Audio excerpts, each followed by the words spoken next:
All right, we are turning to Qatar. This is extremely disturbing. A new report has come out claiming that migrant workers in hotels in Qatar are facing abuse in the run-up to the 2022 FIFA World Cup.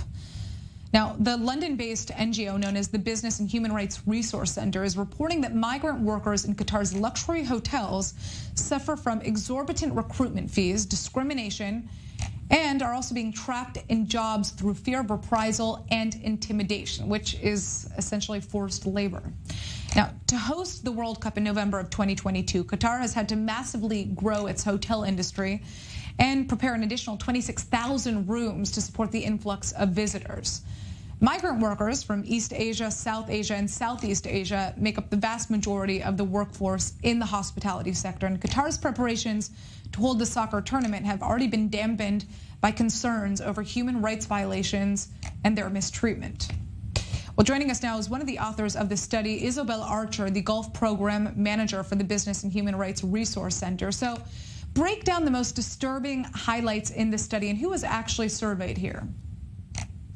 Well, we surveyed 19 brands in total in the report, and these are the largest multinational brands in the world.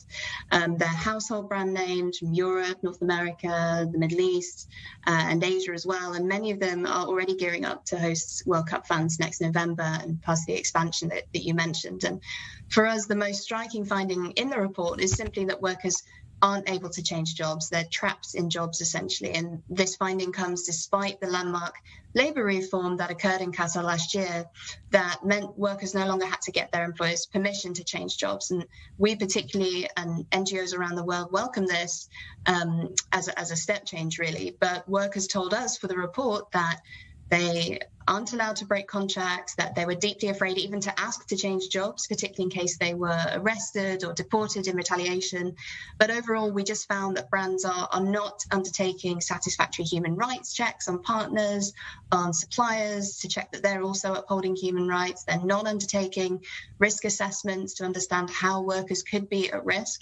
And this overall kind of lack of engagement really results in a range of exploitative conditions that were cited by the workers who were interviewed for the report, and many had experienced salary delayed. They paid thousands of dollars in recruitment fees just to get their jobs and then found that they couldn't leave them. You know, why are these abuses allowed to go on in Qatar? Who is responsible for allowing this to happen? Well, what we saw from the survey was that, there are one or two brands themselves who are taking responsibility, but these are very much individuals. And across the industry as a whole, what we saw just at a very basic level is that companies are still not, they are not taking the responsibility for the welfare of everyone working in their hotels and for the success of their brands. And this is something that especially stood out for us was the lack of action that brands are taking to protect subcontracted workers. And these are workers who might be employed by a security company or a cleaning company and provide outsourced labor.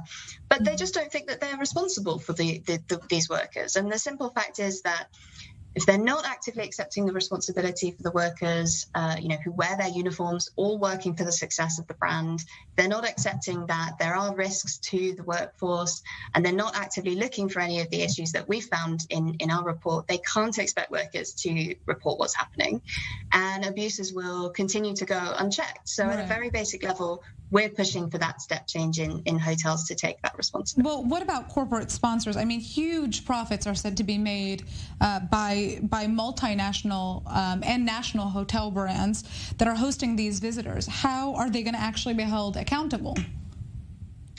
Well, we want this report exactly that to be this kind of wake-up call, not just to fans, but like to the corporate sponsors that you mentioned. And what we expect the report to be is a kind of tool. It's designed to be a tool for fans, for national teams to go to the hotels, but also to go to FIFA sponsors to have conversations about what should change. And we've set up very clearly what we think the issues are and what needs to change. And we know that this kind of pressure on business and from business can make that kind of systemic change. And we're just hopeful that these changes need to remain and should remain beyond the World Cup and contribute to this legacy for better rights for migrant workers in Qatar. Well, I have to ask, there are thousands of people who are going to be traveling to Qatar to watch the games, players So many people will be coming into the country. What should a report like this mean to those who are planning to attend the World Cup next year? Well, I think as, in the current time, as it stands, it's very possible that people will be going and staying in hotels where workers are exposed to exploitation. But what's really important to remember is that we're 16 months out from kickoff.